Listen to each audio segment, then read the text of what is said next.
Do we have too much government? We need to put people ahead of corporate profits. This system is so lopsided. This threat is a real threat to democracy. And I think that's really important. That's something we haven't been doing in this country for a long time.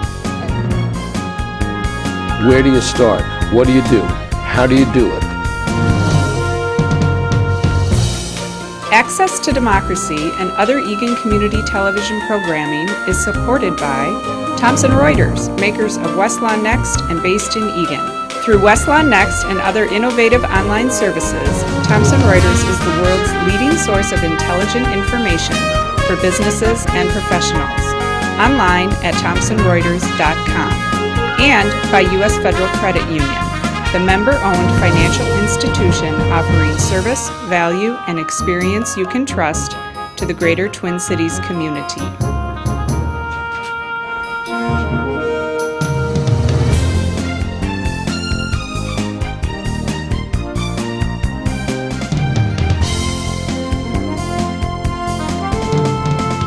Welcome. Access to Democracy returns with a return guest, someone who's always interesting and always an education to have. Dane Smith, the president of Growth and Justice, and I see we just had you listed as a journalist up there, but you're much more than a journalist. I've done both, yeah. You certainly had 30 years with both papers here in the Twin Cities, but much more than that. And now the president of a progressive think tank, right, nonpartisan. Growth and Justice, nonpartisan, and focused on broadening prosperity in Minnesota. Great to be back here, Alan. And great to have you back. Anytime. Beautiful downtown Eagan. Now, one of the things you've been writing about a lot lately is education. Right. And what's happening to education in Minnesota. Mm-hmm. And really how it's gone down in the last decade in many respects. Right. Well, you know, I am not one of those who goes around proclaiming that our system is broken, irretrievably messed up, beyond repair. That tends to be the message of those who are fundamentally at odds with the idea of public education in general.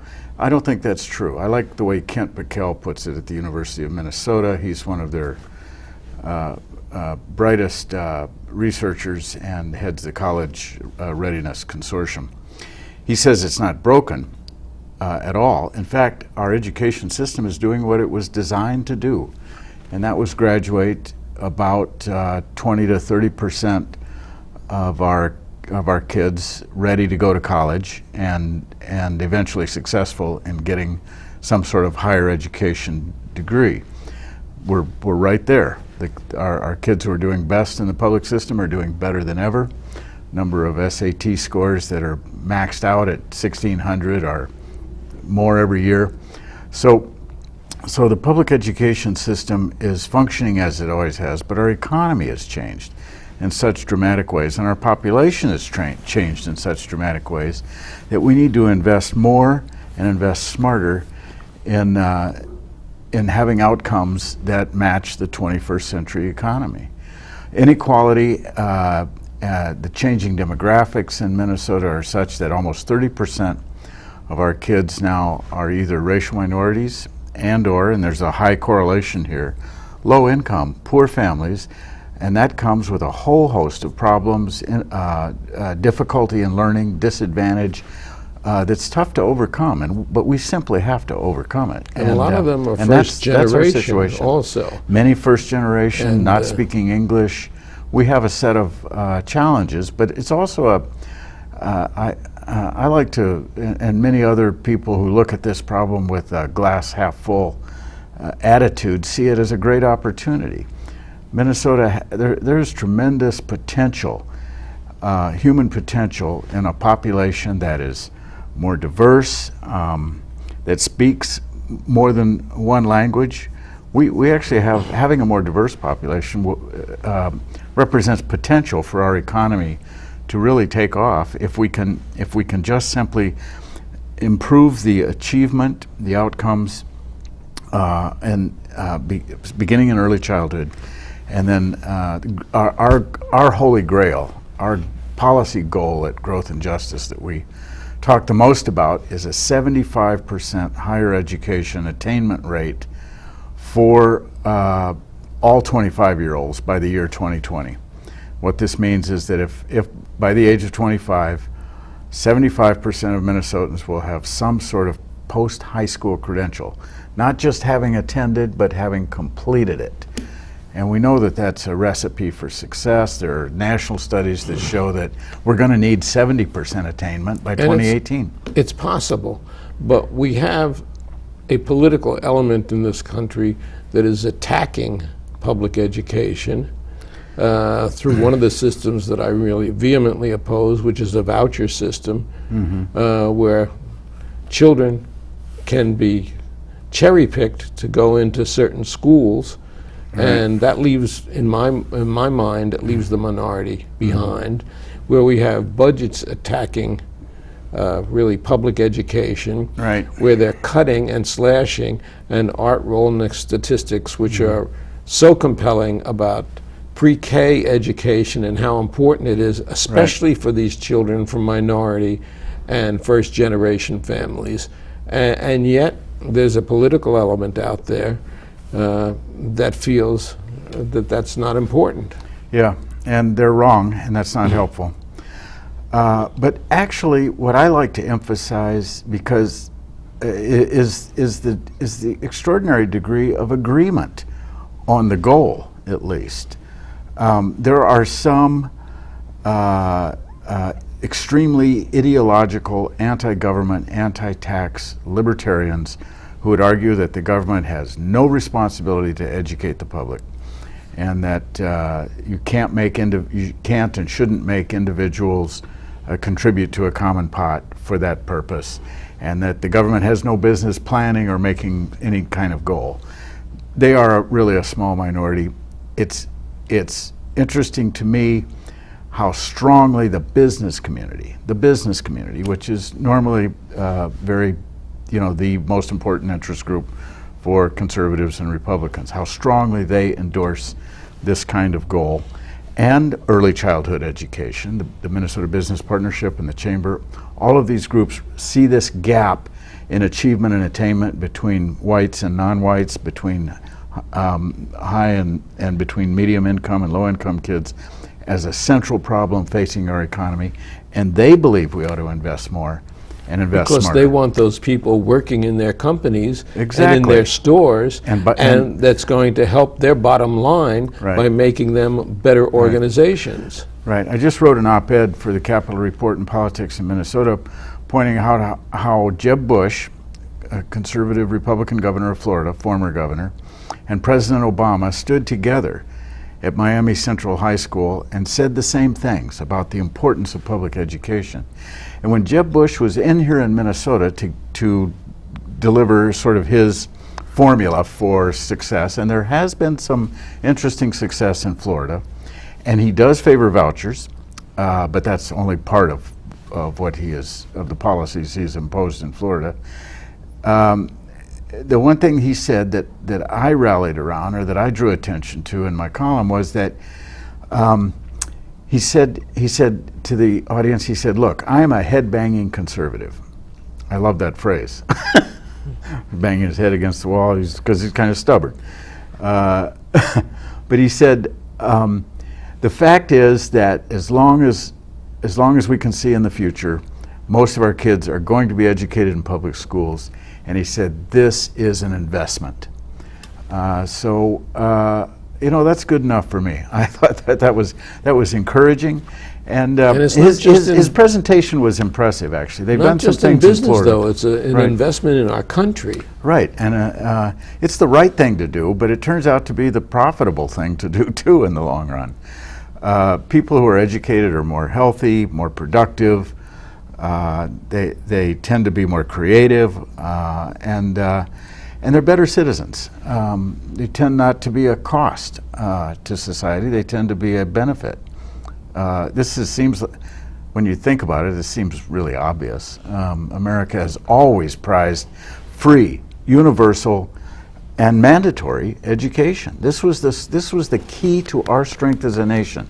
That's why we're a world power and why we emerged as one of the most successful nations on earth. And a no-brainer to me, no Right. question about it. Exactly. And yet, that same system is under attack by people who don't have the foresight to recognize, who don't see, for instance, the diversity that we have now in Minnesota, and we have incredible diversity in Minnesota Right. today. America was built on the diversity of its population and the immigrants who came in here from Right. all different countries and all different backgrounds and turned this country into what it is today. And it is the leading nation in the world today, no matter what. Where do people want to go to live? They want to come to America. Where do they want to escape tyranny? They want to come to America. Right. Where do they want to do the best thing they can do for their families? They want to come to America. Right. But we're falling behind in some frightening ways. Our socioeconomic indicators are not nearly as strong as European democracies that have higher taxes and higher investments in human development. Our prison rate is embarrassing. A lot of our health We're indicators. We're number one. We're number Right. one. We have 2 million people in prison. Nobody else can say that. Right. But that's not even funny. But we rank low in health. We rank low in things like a high number of babies who are born at suboptimal birth weight. All of these things that you do to judge the health of a society, we're falling behind. And on higher ed attainment, we were number one for a century and a half. And now we're falling to about 10th. Canada, Finland, Korea, a number of countries have forged ahead of us in higher ed completion. President Obama sees it as a national emergency, and he has set a goal of America retaining its position as number one. And Growth and Justice is saying, let's make Minnesota number one among the states. Which is where it used to be. Well, we're still in the top 5, but losing track of how important this is to our economy and to our quality of life is the wrong thing to do. We've just got to keep focusing on this. It's going to take more money. We need to put more money into early childhood, mentoring, removing the barriers like high tuition. That involves student aid. There are all kinds of proven interventions that Growth and Justice has determined are the best way to achieve this higher ed attainment rate. I encourage folks to take a look at our website, growthandjustice.org, for Dane this is saying is higher ed attainment rate, Right. not higher. It sounds almost as though you're talking about the entertainment industry. It's not. higher ed attainment. Yeah, it Yeah, does sound like it's higher entertainment. That's something we need less of, I think. But, is I think entertainment. so. More work and more So sacrifice. that- we need revenue too to do what we're Two doing. areas I want to touch on. Number one, I want to talk about taxes, but before that, you had a really interesting column on the Cincinnati experiment. Right. Now talk about what Cincinnati did with its schools and how successful that had become. Well, about a decade ago, Cincinnati came together around some crisis indicators in their community. There was a high degree of racial tension, some really ugly violence, some bad indicators. But the community somehow came together, the business community, the neighborhoods, the nonprofits, the foundations, the schools, and they really came up with this takes a village attitude. They attacked the problem specifically of this gap that we have here in Minnesota. It was even worse there, involving African American, Latino, and minority attainment and success compared to white success, and similarly along incomes.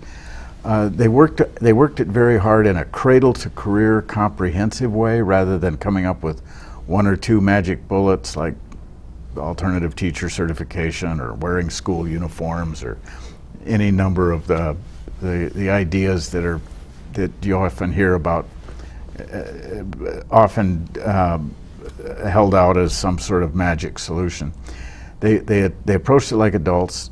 They worked together, and by the end of the decade, they had closed the gap in attainment, not by decreasing it for some and increasing it for others, but by increasing it primarily for African American students. And it's one of the more successful models in the country. People are looking at all over the country to see, there's schools, individual schools that are doing well, sometimes in individual districts doing well. Less common is an entire state doing well, although Florida has enjoyed some success in the 4th grade. And so we are particularly interested in the STRIVE model because we think it represents this comprehensive cradle-to-career approach, but more importantly, it really involved everybody in the community. And we're going down there with the Blandin Foundation in June to look at, to do some kind of fact gathering and some firsthand interviews and so forth with Cincinnati officials. And Growth and Justice it will be part of a group that is of maybe 20 players who are going to consider bringing the Cincinnati model, which is now being promoted throughout the nation by a group called STRIVE, to the Twin Cities. And so we think we need to do this. There's some really interesting, comprehensive efforts to turn this around in very discrete neighborhoods. It's called the Promise Neighborhood in St. Paul, Northside Achievement Zone in Minneapolis. But we think it has to go metro-wide at least. We are a statewide organization. I think there are things we can learn from Cincinnati and every and that we can impart to every community in the state. But this is a Twin Cities exploration, an effort to do a Cincinnati type intervention. Most communities in the state are having problems, but not to the extent that we are really in the Twin Cities area and the ring suburbs, where we have the greatest bulk of African American population, Somali population, Hmong population. Much to my surprise, the other day I found out Tibetan population, the largest in the country also. It's getting to be quite a mosaic. And places like Rochester and all across southern Minnesota are no longer the lily white enclaves they used to be either, not by a long shot. And the reason we think it has to be statewide, or at least Twin Cities wide in its approach, is the census shows that some of the inner ring suburbs have poor student population and non-white populations in their public schools, rivaling the urban districts now. Brooklyn Center, Richfield, areas like that.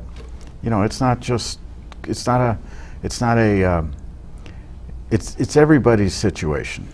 In some cases, the school lunch that was provided to some of these students was the only balanced meal that they would get in their entire day. And yet that's one of the things that's on the chopping block. Yeah. And Makes if a no child sense. is Makes no hungry, sense. that child is going to either look elsewhere or Right. get in trouble or not do as well because he's just not getting the nutrition that she deserves. Many of these students need not only lunch, they need breakfast. And St. Paul in particular has been pioneering a breakfast to go program that really gets a good meal into students first thing in the morning. My wife's actually an administrator of this program, and they're finding that it's making a real difference. Guess what? If you're not starving, you can learn better. No question about it. And another thing I want to talk about, we hear the mantra all the time of cutting taxes creates jobs. Well, we look at the Bill Clinton era where millions of jobs were created. Under the George W. Bush era, we lost almost 1 million jobs, at least. We talk about Americans being overtaxed. We hear it all the time, particularly from the right wing. We hear it particularly on Fox. Don't tax the rich, etc. Our government's growing out of control. Or They're taxes, already overburdened. Taxes always go up, they never go down. You brought in a headline from USA Today, which I wish you would hold up. Yeah, this is, hope you can see this. It says here, and this is USA Today. This is not some left-wing rag. This is kind of Al Newhart's creation of 20 years ago. It has you kind of a can move in on reputation that. for being middle of the road. Americans pay less taxes, and the mainstream media, Star Tribune has had stories like this. All over the place, you're seeing the mainstream media sort of discover this fact that Americans do, in fact, pay less in taxes. In fact, the subhead here points out that the overall effective tax burden, that's the amount you pay as a percentage of your income, is at its lowest level since 1958. And we've been saying this for years, but it's always a treat to see the mainstream media discover the facts. Taxes are at a low level federally because of the Bush income tax cuts a decade ago, and the capital gains tax, especially on highest income, most affluent Americans. And in Minnesota, it is true also, because under Pawlenty, we cut our state income tax rates at the beginning of this decade. So particularly for folks at the favored top of the pyramid, taxes have never been lower. But for most of us, they are lower too. And guess what? We have deficits. We have shortfalls. We don't have enough money to maintain our roads, to maintain our schools, to feed our children in our schools. Because the people who to got the provide public breaks, health, to provide security for people who are failing in a private sector economy that is not producing the jobs it used to. So the solution to any reasonable observer, and many mainstream analysts have come to this conclusion, have been there for years, we will need to raise revenues to deal with this economic and demographic situation we you know, have. people get hysterical when they hear about more taxes, but the fact Some of the people matter do. is, to the middle class, we are really talking about little or no change in their taxes. What we are talking about is the top 1 or 2% of the country who really earned last year 50% of the wealth of this country.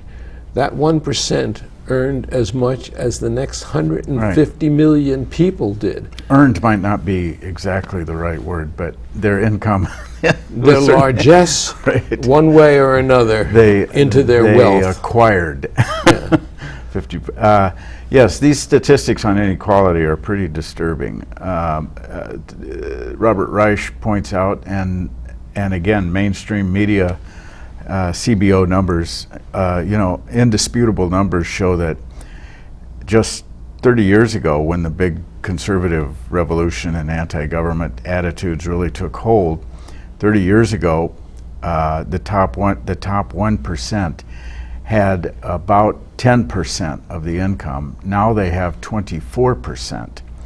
So they've almost doubled, almost tripled, they've more than doubled, almost tripled their share of the income in this country, and their share of the wealth is even greater. It's close to about 40%.